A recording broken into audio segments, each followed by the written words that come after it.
ইরানের সাথে আলোচনা চালিয়ে গেলেও যুদ্ধবিরতি শেষ বলে জানিয়েছেন ডোনাল্ড ট্রাম্প। হুমকি প্রত্যাহার ও হরমুজ প্রণালী পুরোপুরি খুলে দিয়ে প্রকাশ্য বিবৃতি দিতেও তেহরানের উপর চাপ বাড়াচ্ছে ওয়াশিংটন। যদিও পাল্টা হুঁশিয়ারিতে ইরান জানিয়েছে নিজেদের প্রতিরক্ষায় পুরোপুরি প্রস্তুত রয়েছে তারা। এর মধ্যেই আমেরিকার গণমাধ্যম CNN জানিয়েছে নিজেদের পরমাণু স্থাপনা পুনরুদ্ধারের কাজ শুরু করেছে ইরান। হরমুজ প্রণালী খোলার প্রকাশ্য বিবৃতি দিতে ইরানের ওপর চাপ বাড়াচ্ছে আমেরিকা। যে কোনো দেশের জন্য প্রণালীটি খোলা এবং যাতায়াতের জন্য কোনো শুল্ক দিতে হবে না, এমন বিবৃতি আর প্রতিশ্রুতি চাচ্ছে ওয়াশিংটন। তা না হলে কঠোর পদক্ষেপের হুঁশিয়ারি দিয়ে রেখেছে ট্রাম্প প্রশাসন। গত জুনে ৬০ দিনের যুদ্ধবিরতির সমঝোতা স্মারক সই করে দুই দেশ। এরপর কয়েক দফা সংঘাত শেষে চলতি সপ্তাহেই ইরান জুড়ে ব্যাপক হামলা চালায় সেন্ট্রাল কমান্ড। জবাবে উপসাগরীয় দেশগুলোতে পাল্টা আক্রমণ চালায় IRGC।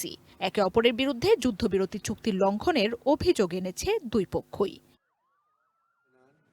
এদিকে আমেরিকার হামলার পর প্রেসিডেন্ট ট্রাম্প দাবি করেন সমঝোতার জন্য অনুরোধ করেছে ইরান। হরমুজে জাহাজে হামলা চালানোর ভুল তেহরান স্বীকার করেছে বলেও দাবি করেন তিনি। তবে আলোচনা চালিয়ে যেতে সম্মত হলেও যুদ্ধবিরতি শেষ বলে জানান ট্রাম্প। দেশটির উপর নতুন করে নিষেধাজ্ঞার ঘোষণাও দিয়েছে তার প্রশাসন। ভবিষ্যৎ হোক নিরাপদ, বিনিয়োগ হোক বিশ্বস্ত, আর আমার পছন্দ। ট্রাম্পের এমন দাবি নাকচ করে পাল্টা হুঁশিয়ারি দিয়েছে তেহরান। পার্লামেন্ট স্পিকার ও সমঝোতাকারী দলের শীর্ষ নেতা বাঘের কালিবাফ জানান কখনোই আত্মসমর্পণ করবে না ইরান। যুদ্ধবিরতির শর্ত থেকে ওয়াশিংটন পিছু হটলে প্রতিরক্ষায় তেহরান পুরোপুরি প্রস্তুত রয়েছে বলে সতর্ক করেন তিনি। নিষেধাজ্ঞা ও হামলার মাধ্যমে আমেরিকা যুদ্ধবিরতি চুক্তি লঙ্ঘন করেছে জানিয়ে দেশটির তীব্র সমালোচনা করেছেন ইরানের পররাষ্ট্রমন্ত্রী আব্বাস আরাগচি। তবে পাল্টাপাল্টি সংঘাতের মধ্যেও কূটনীতির পথ খোলা রেখেছে দুই পক্ষই। সমঝোতা আলোচনায় তেহরানে গিয়েছেন কাতারের মধ্যস্থতাকারী দলের সদস্যরা। এদিকে CNN এক প্রতিবেদনে জানিয়েছে আমেরিকা ইসরায়েলের হামলায় ক্ষতিগ্রস্ত পরমাণু স্থাপনা পুনরুদ্ধারের কাজ শুরু করেছে ইরান। চাপা পড়া পরমাণু বোমা তৈরির উপাদান বের করে আনতে তৎপরতা চলছে বলে উঠে এসেছে প্রতিবেদনে।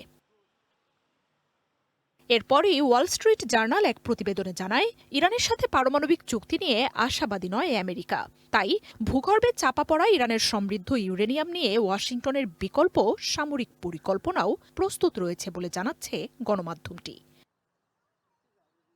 মার্জিয়া উপমা, ওয়ান ইন্টারন্যাশনাল ডেস্ক।